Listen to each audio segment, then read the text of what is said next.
참 모습하고요, 하나님 아버지와의 그 관계하고는 밀접하게 연관이 됩니다. 내가 누군지, 내가 어떤 존재인지 올바로 깨달을 때 우리는 하나님이 어떤 분이신지, 하나님이 우리와 어떤 관계를 원하시는지를 온전하게 올바로 깨달을 수 있는 줄로 믿습니다. 특별히 우리 하나님은 하나님의 형상대로 우리를 빚으시고 만드셨습니다. 그 하나님의 형상 가운데는 하나님의 감정이 들어있다는 거예요. 하나님의 성품이 거기에 녹아 있습니다. 그래서 우리에게도 그 하나님의 성품, 감성이 들어있고 녹아 있는 것이죠. 그래서 그동안 우리는 늘 제자 훈련의 과정에서, 첫 번째 과정에서, 신앙생활의 첫 번째 과정에서 우리는 늘 교육받아 오기를 진리, 사실, 즉 말씀이 기관차고, 우리가 신앙생활 할 때 그 다음에 우리들의 이 믿음이라고 하는 것은 연료차다, 기차로 따지면. 그리고 그 나머지 객차에 해당되는 것이 바로 감정이다.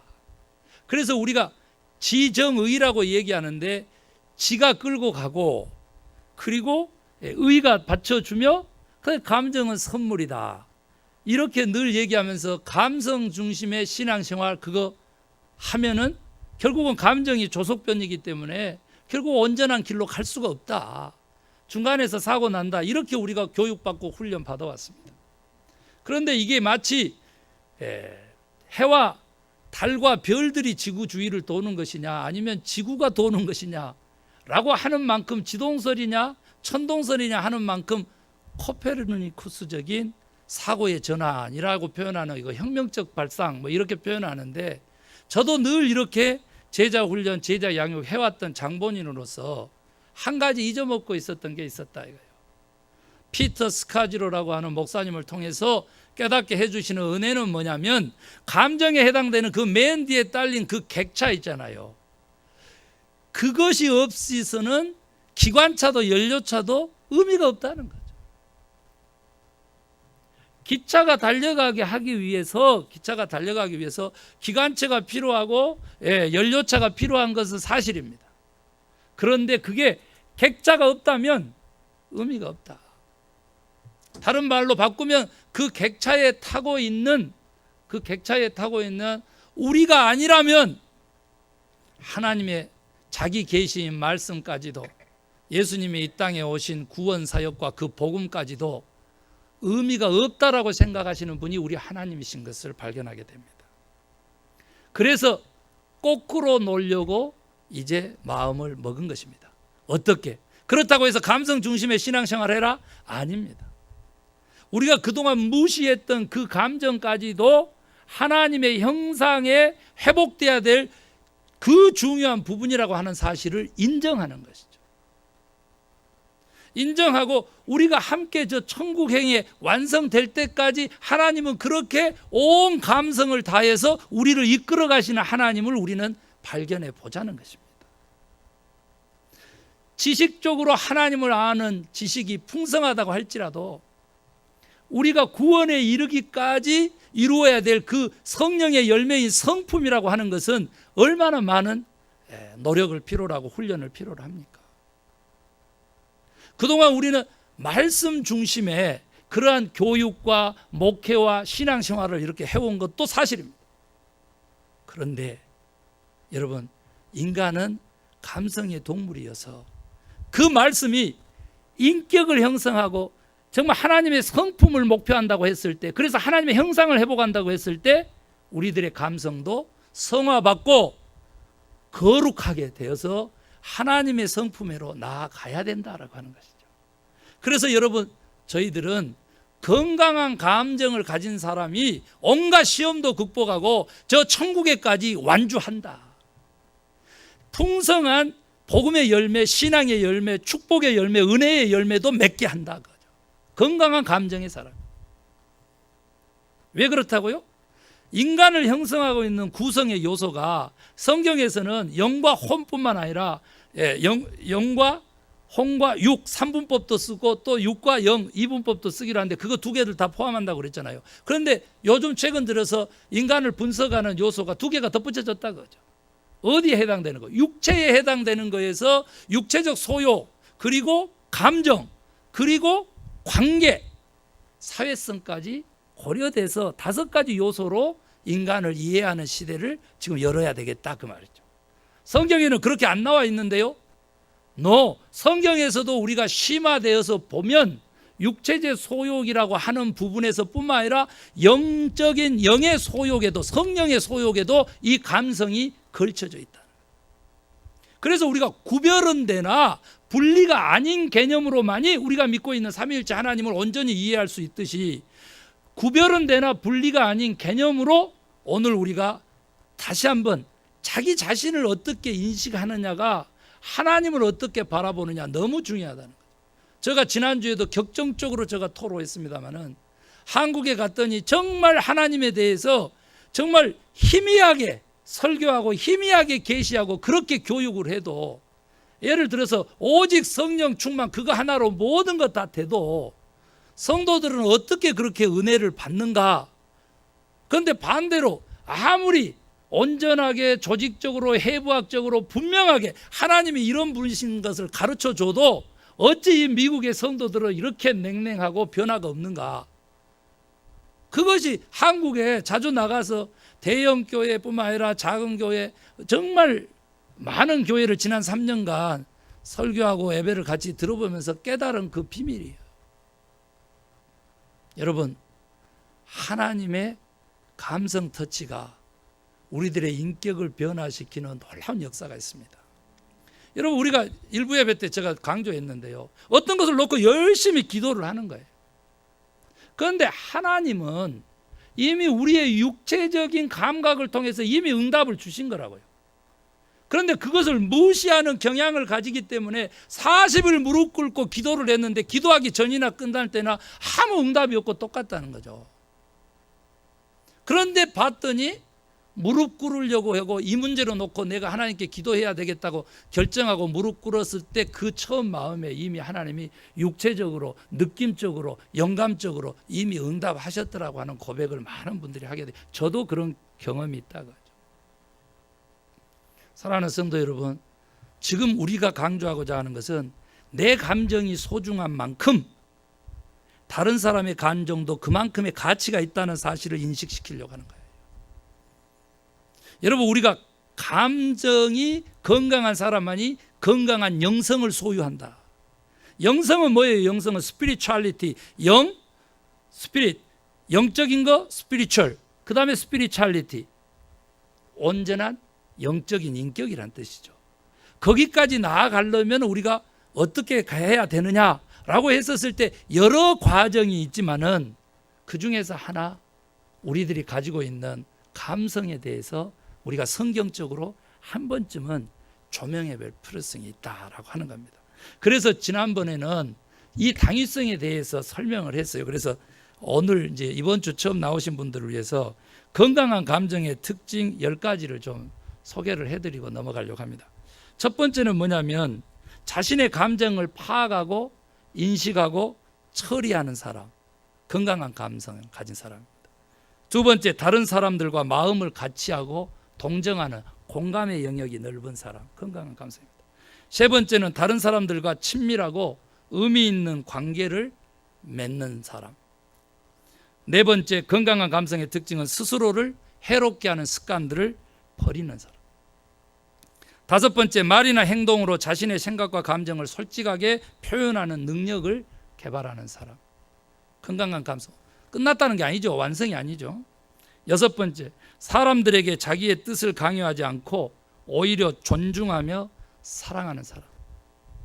건강한 감성의 특징을 가진 사람은 필요한 것이 있을 때는 기꺼이 공손한 태도로 그 도움을 요청하는 사람. 바울 같은 사도도 끊임없이 기도와 도움을 요청했었어요. 여덟 번째, 건강한 감성의 특징은 자신의 능력과 한계와 약점을 정확하게 평가하고 다른 사람들에게 솔직하게 말할 수 있는 사람. 아홉 번째, 갈등이 발생했을 때는 다른 사람의 생각을 존중하고 적절한 타협점을 찾아서 성숙한 태도로 매듭을 짓는 사람. 10번째, 슬픔이나 불만 등 부정적 감정을 올바른 방법으로 표현하고 성적 욕구, 육체적 욕구도 적절히 표현할 줄 아는 사람. 이러한 건강한 감성만 우리가 중요한 게 아니고 이 건강한 감성의 한 가지 양날개처럼 중요한 요소가 하나가 있는데, 이렇게 자기의 감성을 중요시 여기면서 이 감성이 하나님의 형상인 그 하나님의 성품으로 나아가게끔 하기 위해서는 무엇이 필요하냐 그랬더니 자기 성찰의 기도가 필요하다. 자기 성찰. 이것 없이 자기의 이 솔직한 감정을 앞세우면 그것은 정말로 천국에 이르지 못하는, 오히려 세상 길로 가고 이기적으로 가고 육체적으로 간다는 거예요. 그러나 자기 성찰의 영성이 있었을 때는 내 감정이 소중한 만큼 다른 사람의 감정을 소중하게 여길 줄 아는 그러한 사람이 된다는 거죠. 그래서 자기 성찰의 영성의 그 초점 12가지는 이렇게 됩니다. 첫 번째, 모든 상황에서 하나님의 사랑을 의식하고 그 사랑에 복종할 때, 하나님의 음성에 귀 기울이며 무엇을 하든지 그분의 임재를 의식할 때. 자기 성찰의 영성이란 세 번째, 하나님과 교통하며 그분을 존재 깊은 곳으로 받아들일 때. 네 번째, 하나님을 의식하며 그분 안에서 안식하는 삶을 살아. 다섯 번째, 하나님 안에서 자신의 참모습을 찾아갈 때. 자기 성찰의 영성이라고 합니다. 여섯 번째, 침묵, 고독, 그리고 쉬지 않는 기도와 같은 영적 훈련을 실천하는 사람. 저도 말씀을 준비하면서 여러 사람들하고 함께 있는 것도 중요하지만 혼자서 조용히 말씀 묵상하면서 준비하는 시간이 절대적으로 필요한 것을 느끼게 됩니다. 그럴 때 저는 그 고요한 중에, 침묵 중에 하나님을 만나죠. 그리고 그 하나님은 정말로 살아계셔가지고 얼마나 인격적이신지 여러분 깊은 대화가 가능해요. 그런데 그 깊은 대화 중에는 제가 이때에서 고백하는 것이 아니라 얼마만큼 감정적인 교류가 있는지 몰라요. 감정적인 교류가 있다니까. 내가 감동해가지고 눈물을 흘리면 역시 같이 그 하나님의 마음이 그렇게 느껴지게 되죠. 내가 진짜 기뻐가지고 혼자서 춤을 추면 하나님도 덩실덩실 같이 춤을 추는 그런 감정 교류가 있게 됩니다. 여러분도 혼자 지내는 분이 많으면 그것을 하나님과 교통하는 시간으로, 자기 성찰의 기도의 시간으로, 그 영성의 시간으로 좀 갖고 가보면 참 좋겠습니다. 특별히 또 잠을 못 주시는 분, 깊은 밤 하나님과 그렇게 교통하시기를 그렇게 바랍니다. 일곱 번째, 자기 성찰의 영성이란 오늘날의 상황에 적용할 수 있는 영성의 전통을 신앙생활에 늘 접목하는 사람. 여덟 번째, 하나님을 사랑하는 마음으로 다른 사람들을 사랑하는 것. 이것도 자기 성찰. 지상의 삶을요, 하나님과의 연합을 위한 변화의 여정으로 생각하는 것. 이것은 삶에 대한 태도인데 너무 중요한 것입니다. 여기 아무렇게나 살아도, 여기 나의 삶을 고통 속에 그대로 방치하고 변화시키지 않아도 천국 간다? 그거 아닙니다. 천국은 오늘 우리들의 삶하고 밀접하게 연관이 있다. 아멘입니까? 그래서 지상의 삶을 하나님과 연합을 위한 변화의 과정으로 생각하는 것, 그 여정으로 생각하는 것은 굉장히 중요한 삶의 태도죠. 그 다음에 열 번째, 삶의 모든 측면을 성스럽게 생각하고 균형 있고 조화로운 삶으로 발전시키는 것. 모든 측면이 성스러운 것입니다. 오늘 예배뿐만 아니라요, 우리 일상의 삶이 진짜 성스러운 것입니다. 저 따라서 이민호 우리 여동생 10년이 넘도록 외출해서 하는데요, 하나도 저는 부끄러움이 없습니다. 자랑합니다. 어떤 목사님이 여동생 아직도 외출해서 해? 네. 삶에 대한 책임의식이 남달라서 진짜 아름답죠. 육체만 모델이 아니라 우리 여동생은 진짜 인생의 모델입니다. 이렇게 얘기합니다. 왜요? 저도 그 과정을 거쳤기 때문에. 제가 웨이터 출신입니다. 택시기사, 신문 배달원, 봉제 공장에 그 시다로 일한 적도 있습니다. 유학 생활이 그렇게 힘들었습니다. 왜? 가난한 어부의 아들로 유학을 왔기 때문에 그렇습니다.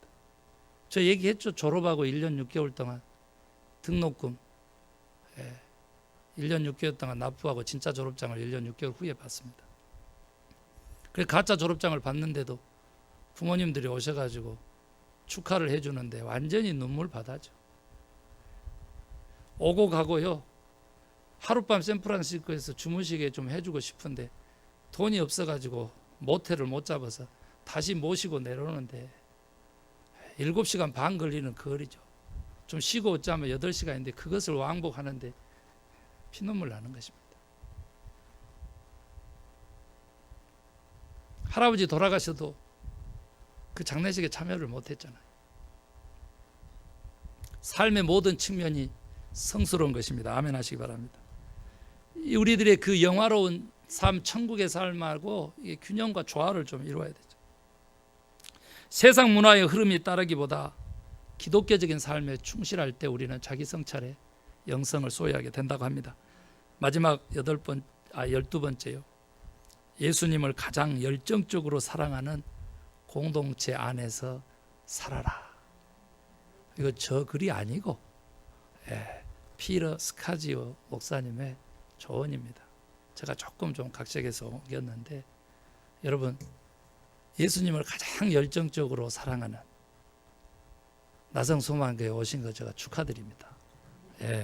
그리고 또 그런 목사라 그러면 또 욕한 사람이 있을까 봐 내가 조금 참아서 목사님의 열정이 너무 지나쳐가지고 옆에 있는 사람들이 다 대입니다잖아요. 아뜨거 대해가지고 뭐 일을 못 하겠다잖아요. 그래가지고 또 찬물 깨얹어 주는 또 센스 그런 게 있죠. 여러분 이렇게 자식이 자신을 인식하는 거 이게 굉장히 중요합니다. 무슨 말이냐면 이렇게 되죠. 내가 무슨 색깔의 안경을 끼고 있는가가 굉장히 중요합니다. 빨간색 안경을 끼고 자꾸 초록색이 빨갛게 보인다고 하면은 진짜 미치는 거죠. 그 사람하고 어떻게 함께 천국까지 동행할 수 있겠습니까? 까만 안경을 끼고 말이죠. 왜 이렇게 여기는 어두워? 불 좀 켜라고 난리면 불 다 켜놨거든요. 눈부시거든요. 그래도 그 자기 안경을 안 벗고는 자꾸 어둡다 그러면 어쩌자는 거예요. 우리가 만약에 우리들의 그 자의식이 그렇게 색깔칠해지고 멍들고 병들고 쪼개지고 상처난 그 상태로 하나님을 바라본다면 어쩌겠냐. 그것이 지난주에 저 아주 격정적인 토론 것이죠. 오늘 하나님이 자기 인식을 통해 가지고 하나님을 인식시키는 그 하나님의 방법을 택하신 줄로 믿으시기 바랍니다. 그래서 오늘 그거예요. 나를 좀 너한테 알려주고 싶은데 너를 알아야 나를 알게 된다 그 말이죠.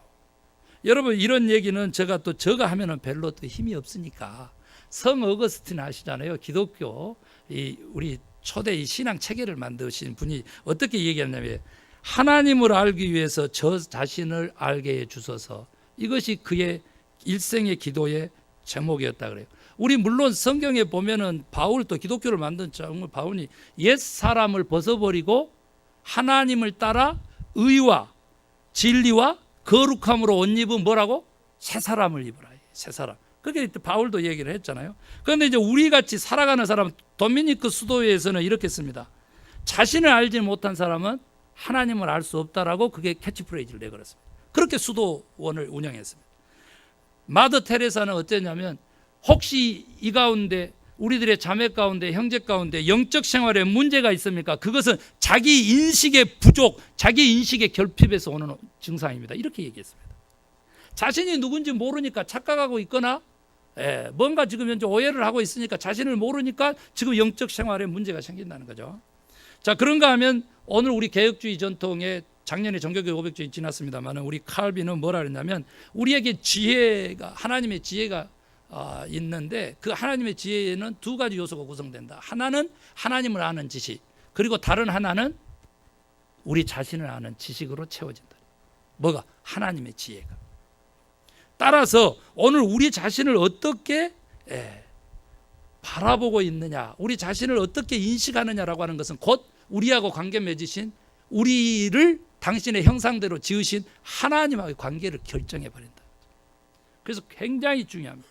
그래서 저는 오늘 이 피터 스카지로 진정한 진리 안에서 자유한 삶을 위해서 필요한 것을 그냥 나중에 제가 구체적으로 더 심화시키겠습니다만 그걸 소개하고 오늘 저는 본문으로 돌아가서 예수님은 어떻게 우리에게 모범을 보이셨는가를 소개를 하고 합니다. 피터 스카지로 목사는요, 진리하에서 우리가 진정한 자유한 삶을 위해서는 첫 번째가 감정을 솔직하게 표현할 수 있는 법을 배워라. 두 번째가 생각과 감정을 구별할 줄 알아야 한다. 세 번째가 주의 목소리와 요구, 시선에 연연하지 않아야 한다. 굉장히 중요합니다, 이거. 네 번째, 하나님이 주신 참 모습으로 충실하게 삶을 살아갈 수 있는 용기가 필요하다. 우리가 자유하게 되기 위해서는, 다시 한번 요약을 하면, 자기 감정을 솔직하게 표현할 수 있는 법을 배워야 되고, 생각과 감정을 구별할 줄 아는 지혜를 가져야 되고, 주변 소리와 욕구, 시선 그런 것들에 연연하지 않는, 초월할 수 있는 그러한 자존감이 필요하고, 그 다음에 네 번째는 뭐냐면 하나님이 그 주신 참 자아, 그것을 붙잡고 끊임없이 삶을 진행할 수 있는 용기가 필요하다. 저는 우리 집안에서부터 이런 얘기를 들으면 막 무너지는데, 저는 지난 3년간 종교교회 500주년을 위해서 남가주 기독교 교회 협의회 연합사 일을 하면서 하나님의 메시지를 냈는데 참 욕 많이 얻어먹었습니다. 그런데 저는 결론적으로, 여기 우리 홍성관 목사님 계십니다마는 잘 견뎌왔습니다.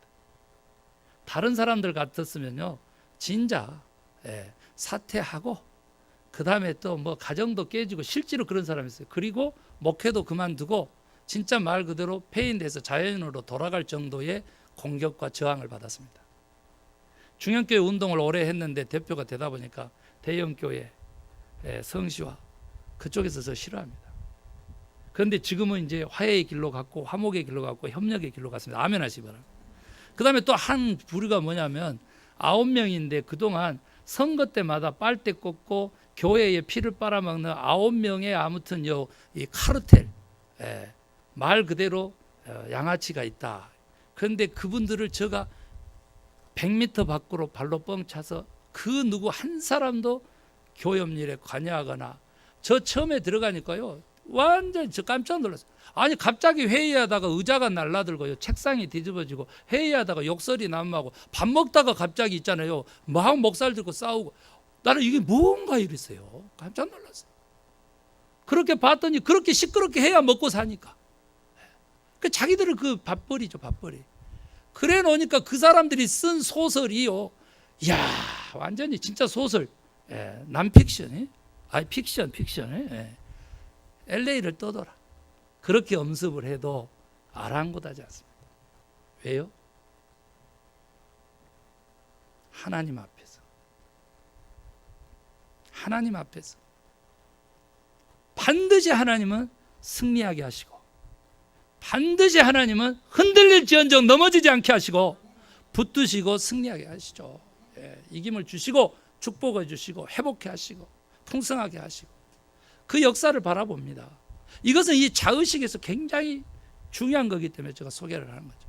여러분요, 데니얼 골먼이라고 하는 인물이 무엇을 썼습니까? EQ라고 하는, 감성지수라고 하는 책을 썼습니다. 그런데 이제 제가 SQ, 소셜 릴레이션십 쿼션트, 그걸 썼는데 이제 출판을 하려고 20군데 보냈는데 20여 년 전 일입니다만은, 출판사에서 교육 그 아주 전문 쪽에서 데니얼 골먼에게 거꾸로 SQ를 써달라고 이렇게 요청해서 그분이 SQ를 책을 써가지고 발표했다 그래서 제가 그걸 사가지고 그걸 읽어보면서 실소를 금할 수가 없었습니다. 그래도 데니얼 골먼이 감정이라고 하는 것이 무엇인지를 4가지로 표현을 해서 제가 소개를 하려고 합니다. 왜냐하면 우리 잘 모르니까요. 첫 번째는 느낌이라고 그랬습니다. 두 번째는 색깔이 있고 감정이 있는 생각이라고 했습니다. 독특한 생각이라 이렇게 그런 표현했습니다. 그 다음에 세 번째는 뭐냐 그러면요, 행동을 유발하는 성향이라고 그랬습니다. 네 번째 감정의 요소는 뭐냐 그랬더니 격정적으로 자기의 삶을 책임질 수 있는 어떤 독특한 상태라고 그랬습니다. 상태. 심리적이고 정서적인 어떤 상태. 그러니까 보세요. 성향, 상태, 느낌, 생각, 이 4가지 요소가 우리들의 감성을 형성하고 있다. 감정을. 그런데 그 감정을 8가지로 정의를 합니다. 그 8가지를 좀 소개를 먼저 하겠는데, 첫 번째 분노의 감정, 두 번째 슬픔, 세 번째 두려움, 네 번째 놀람, 그 다음에 다섯 번째 혐오감, 여섯 번째 수치심. 보면은 굉장히 부정적이잖아요. 8가지 감정 중에서 6가지가 부정적인 감정이에요. 그런데 긍정적인 감정 2가지가 있는데 그게 뭐냐 그랬더니 즐거움과 사랑이라 그랬어요. 우리가 어떻게 만들어졌냐 그러면요, 어떤 상황이 발생하면 부정적인 방식으로 받아들이는 것이 훨씬 더 익숙하다는 거죠. 그리고 여기에다가요, 제가 시간이 없어서 소개 못하지만 제가 반드시 심화 교육 때 한 번 더 소개를 할 거예요. 이 8가지 감정에서 미니멈 4가지에서 6가지까지 또 연관된 감정들이 있어서 우리의 감정이 40개가 넘더라니까. 그런데 이 6개에 딸린 것이니까 5가지만 계산해도 6, 5, 30가지가 40가지 중에서 부정적인 감정이고 10가지만이 긍정적인 감정이라는 거예요. 그러니까 우리가 생활하면서 이렇게 가다 보면 그 감정이 온다는 거죠. 그런데 성경에서는 이 8가지 우리가 나누고 있는 감정을 2가지로 요약했는데, 하나가 뭐냐면 슬픔의 감정이다 그랬습니다. 그리고 하나가 기쁨의 감정이라고 이렇게 표현했는데, 그걸 위로라, 위로. 그러니까 6가지가 다 슬픔의 영역에 해당되고, 그 다음에 기쁨과 사랑이라고 하는 것을 위로라고 얘기했는데, 바로 저는 여기서 발견했어요. 우리가 아무리 본질상으로 부정적으로 모든 상황을 받아들이게 돼 있다고 하더라도 우리가 성령의 위로하심으로 교회가 부흥하고 우리들의 삶이 진행된다는 거, 여러분 사도행전 9장 31절의 말씀 아멘입니까? 그 성령의 위로하심이 있으면, 즉 성령의 위로하심으로 기쁨과 사랑을 실천하다 보면 부정적인 거, 분노라든지 슬픔이라든지 좀 미워하는 혐오감이라든지, 그리고 부끄러운 수치심이라든지 두려움이라든지 공포, 놀람, 이런 것들이 다 어떻게 된다고? 질서를 잡는다. 질서. 이 사도 바울의 방법도 같은 거예요. 육체적 소욕이 분명하게 있으나 우리가 성령의 소욕을 쫓아서 가다 보면 육체적 소욕이 소멸된다 이렇게 표현했는데, 저는 뭘로 바꾼다고? 질서를 잡는다. 질서를. 오늘 우리도 정말로 자기 인식, 자기 성찰의 그 영성, 그래서 건강한 감정의 소유자가 돼서 건강한 영성의 소유자가 되려면 어떻게 해야 된다고? 생각하고 감정을 구별하라는 거잖아요. 그런데 생각하고 감정을 구별하는 이유가 뭐냐 그러면, 생각이 감정을 지배할 수 있을 정도의 영역을 확보하는 거죠. 미워, 저 행동하는 사람 싫어, 이거 감정이에요. 그런데 생각을 구별할 줄 알아야 된다라고 하는 것은 뭐냐면, 그런데 내 가족이야, 하나님이 허락한 내 동료야. 약점을, 저 행동을 양해하고 용납하고 받아들이고 이해하고 함께 가야 되겠다. 목사님의 약점을 내가 보완해서 가야 되겠다. 그 생각과 감정에 나눠지는 그 목적은 거기에 있는 것이죠. 여러분, 오늘 예수님은요 세례를 받으셨어요. 물 위로 올라갈 때 성령이 비둘기처럼 임해가지고 하늘이 열리고 음성이 들렸어요. 뭐라고? 따라합시다. 이는 내 사랑하는 아들이요 내가 기뻐하는 자라. 여러분 가슴에 손 얹고, 이는 내 사랑하는 아들이요. 딸은 또 딸이요 한 사람 있어. 벌써 또 센스가 있어가지고 딸이요 한 사람 있어. 내가 기뻐하는 자다. 아멘 하시기 바랍니다. 이러한 자의식과 그 자존감을 하나님이 예수님에게 허락하자마자, 오늘 본문이 길었잖아요. 4장으로 딱 넘어가니까 세례받고 하나님의 아들이라고, 하나님이 기뻐하는 자라고, 이러한 하늘에서 음성이 선언이 돼서 이미 선포가 됐는데 갑자기 마귀 사탄이 시험을 하는 거죠. 우리도 살아가는 삶이 그랬습니다. 예배 때 지금 이미 예수님에게 하셨던 그 말씀, 하나님이 하늘 보좌를 열고 우리에게 해주셨잖아요. 그래 아멘 했잖아요. 기뻐했잖아요. 이는 내 사랑하는 아들이고 딸이고 내가 기뻐하는 자다. 너무 감사하잖아요. 그런데 세상에 나갈 때 바로 어둠의 세력 사탄과 마귀가 시험과 유혹을 한다 그 말이죠. 여기에 걸려 넘어지지 않기 위해서 저들의 3가지 유혹이 뭔지 오늘 우리가 살펴봐야 돼요. 저는 오늘 예수님이 마귀의 시험을 극복하자 마귀는 떠나고 누가 수종 들었다 그랬어요? 천사가 수종 든 거예요. 천사가. 여러분 천사가 수종드는 삶 우리 살 수 있습니다. 아멘입니까? 마귀의 시험을 물리칠 때. 저는 오늘 이 시험을요 그동안 어떻게 해석을 해왔냐면, 첫 번째, 돌을 떡덩이가 되게 하라. 예수님의 응답은 떡으로만 살 것이 아니고 사람이 하나님의 입으로 나오는 모든 말씀으로 살 것이니라. 아멘입니까? 그렇게 하셨는데 이것은 무엇을 의미하냐면 물질적 시험을 의미했어요. 배부름, 육체적인 것이죠. 두 번째 뭐예요? 성전 꼭대기에 데리고 올라가서 뛰어내려라. 털끝 하나 다치지 않을 것이다. 하나님의 말씀으로 산다 그러니까 마귀도 말씀을 이용해가지고 시험을 하지 않습니까? 그런데도 예수님은 다시 말씀을 통해서 또 극복하죠. 그게 뭐예요? 너희 하나님을 시험치 말라고 했다. 뛰어내리지 않았죠. 그건 뭐예요? 만유인력의 법칙을 벗어나라고 하는 요행심이고, I'm something이라고 하는 모세가 왕궁 생활하면서 실패할 수밖에 없었던 그 자의식이거든요. 물리죠.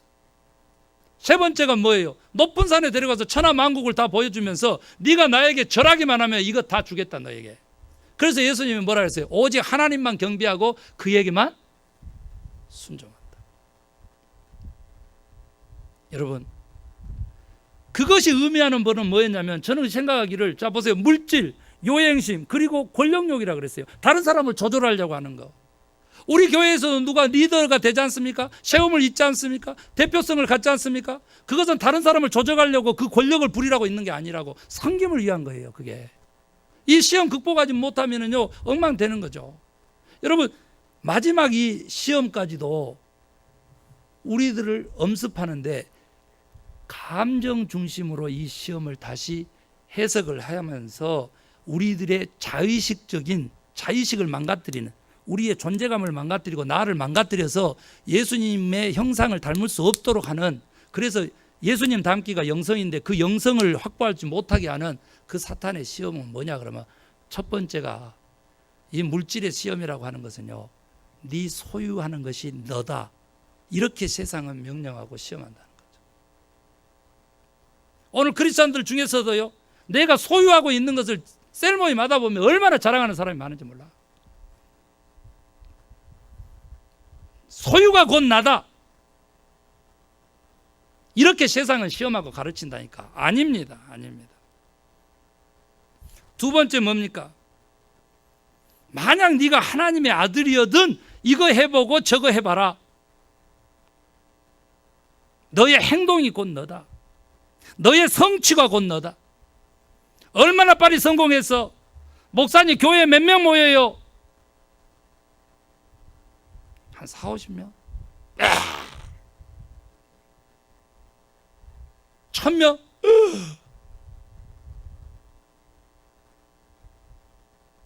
행동과 성취 중요하죠. 그것이 곧 나라고 하는 도식이 사탄의 시험인 것이죠. 세 번째가 뭐냐 그랬더니 바로 인기입니다. 인기. 무엇에 엎드러지느냐, 이게 무엇이 엎드러지느냐. 다른 사람들이 어떻게 생각하고 어떻게 바라보고 다른 사람의 눈을 의식하면서 살아야 되는 건 크리스찬의 삶입니다. 이거 굉장히 중요합니다. 지금 오늘 이 설교를 잘 들으셔야 돼요. 우선순위를 가지고 지금 조정에 나가면서 구별은 짓지만 분리가 아니게 통합으로 가는 거예요. 다른 말로 바꿉니다. 이웃의 시각 너무 중요하다니까. 크리스찬들을 바라보는 이웃의 시각, 뭐 할 때? 자기 성찰할 때는. 그렇지만 내가 하나님의 뜻을 실현하려고 할 때는요, 반드시 이 어둠의 세력과 사탄과 마귀의 세력이 시험이 있다는 것을 인식을 하셔야 돼요, 여러분요. 그래서 그 사탄의 소리, 사람의 소리, 세상의 소리를 듣고 춤을 추면 안 돼. 크리스찬들은 하나님의 분명한 뜻이 있고 하나님의 목적이 있잖아요. 그것을 향해서 세상의 이 인기에 뭐 그 손가락질, 그게 연연하지 않고 하나님 앞에서 코람데오의 신앙을 가지고 갈 수 있는 사람, 코람데오. 그런 사람을 필요로 한다 이거예요. 예수님도 하나님의 아들이고 기뻐하는 자라고 선언 받자마자 시험 받았어요. 그런데 이거 다 극복하신 거예요. 소유도 나를 다 증명할 수 없고, 나의 행동도 성취도 나를 다 증명할 수 없고, 세상 사람들이 바라보는 시각도 나를 다 증명할 수 없는 하나님의 눈이, 하나님의 마음이, 그 사랑이 우리를 감싸고 있다 이거예요. 우리를 감싸고 있어요. 그 형상을 회복하는 것, 그 형상을 가슴 깊은 곳에 느끼는 자만이 그 어떤 풍파에도 흔들리지 않냐고 신앙적으로 영적으로 승리해서 천국행 영생의 삶을 사는 거예요. 영생의 삶. 그것이 축복인 것이죠. 그것이 축복. 저는 그래서 마지막 성서적인 자기 의식 몇 가지를 소개하고 말씀을 마치려고 합니다. 나는 불완전하고 온갖 한계를 가지고 있지만 여전히 나는 소중한 존재다. 나는 하나님이 주신 능력으로 살아갈 권리가 있다. 아니, 나는 내 존재 자체가 가치가 있는 사람이다. 내가 존재하는 것 자체가 하나님 기뻐하시는 좋은 일이다.